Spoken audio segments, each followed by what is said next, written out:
It's recording. Yeah. So first thing I want to do is I want to prevent the throw.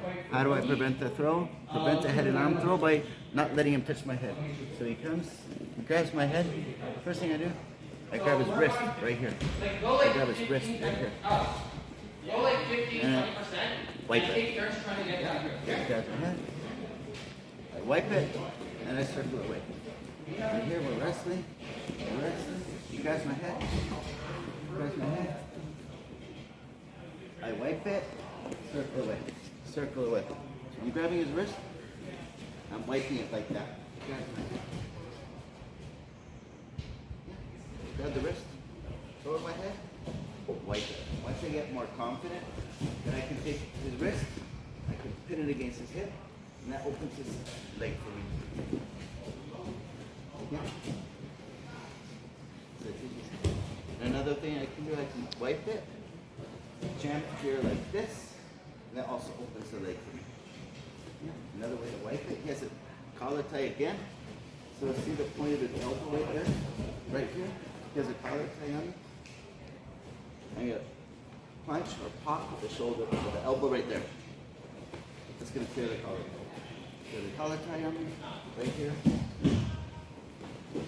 I can do it like this. Why do I hear like punching? Alright, so we're going to take your grips. The other one is really tight, and that the wipe doesn't work, and the pop or the punch doesn't work.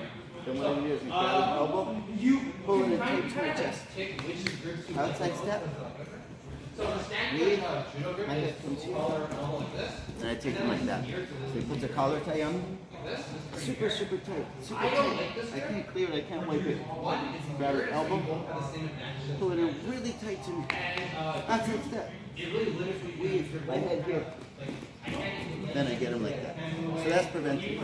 So what? If he has a collar tie, we're wrestling. I sense he's gonna try to throw me. He's gonna try to throw me. So what I can do is T-Rex my arms, square up to him. So when we're wrestling, he's got a collar tie. He starts grabbing my arm. I think, oh, I sense he's gonna go for the throw. Yeah, I'm gonna. We're wrestling. He has a collar tie. I'm sensing he's going to start to throw me, turn in, square up. My hips go lower than his, and I'm square to him. Yeah? So that's what I want to do to prevent it. If he does start to get the throw on me, so what I'm going to do is I'm going to take a step like this, get a body lock, lower my hips and raise my head like this. Right now he can't throw me. You want to come around a little bit? Okay. Yeah. So I'm going to take my knee and do a knee block. So put my knee here like this, behind his knee there, and I'm going to drop like this and take him down like that. If he's still holding on to the head, then I'm going to walk around this way and try to get my head out. So I'll show that one more time. So we're wrestling. He gets the head. He gets the arm, he starts to throw me, he steps in front, I'm too late. So I lower my level, now my hips are lower than his. I get a body lock, and I step like this. Now I start walking to the back, put my knee block here,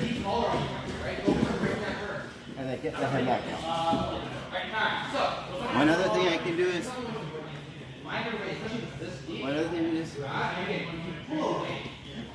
if he goes for the throw, he starts to throw me, I drop, I take a step and drop, and now he lets go of the head and arm, and he turns to square up.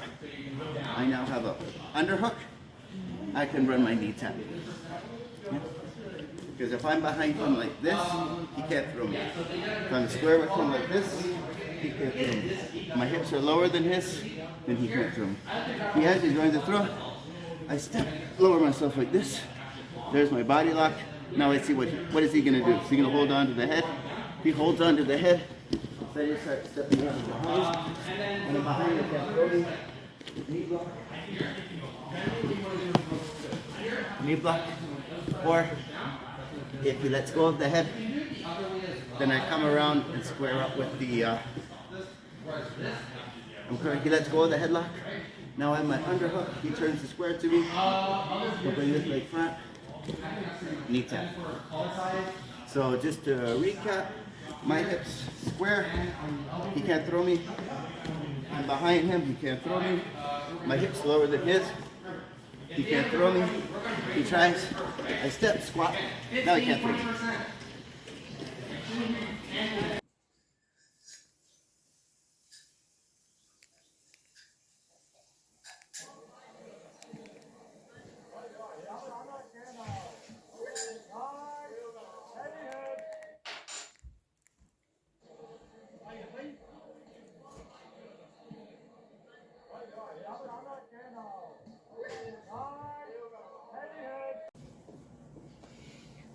All right, final recap. First thing is preventative. Don't let them get your head. And if they do have my head, what's better for them if I'm giving them forward pressure? If I'm giving them forward pressure, then I'm essentially giving them my hips. So if I do want to give them forward pressure, don't be so strong with my front foot. Drive off my back foot. That'll just help me be more balanced. If I'm driving really hard with my front foot, then it's easier for them to throw me. But if I think they want to head and arm me, then I shouldn't be giving them forward pressure. But if I do, then it'll be like off my back foot. And my arms are T-rexed, my head's up. So I don't let them grab my head. I wipe, I pop, I weave. And if they do start to, they grab my head, they do start to throw me, then I turn and face them, square up to them, square up to them. If they do get the head and arm, they do pop their hips, and they're about to start throwing me, step, drop, squat, get my head up. And then from here, I'll start trying to go to the back, because if I'm behind them, they can't throw me. If I start squaring up to them, then I'm giving them the throw, and I'm making the headlock tighter. So they do pop my hips, they are about to throw me, like this, start coming to the back. Most likely they'll let go of the head and arm because I'm getting their back. If I get their back, that's beneficial for me. If they're smart, they're not going to let me take their back. So they're going to turn and face, let go of the headlock. I'll have an underhook, and they're going to step to face me, and I'll run a knee tap. But if they don't, then I'll just come take the back, come take the back, come take the back. If they're still holding the headlock, then I can just do a knee block. If they let go of the head and I'm behind them, then I can do things like a mat return. I can do things, if I'm behind them, force them to step, go for a foot sweep, other things like that. But the important things to know is to be preventative. Don't let them grab your head.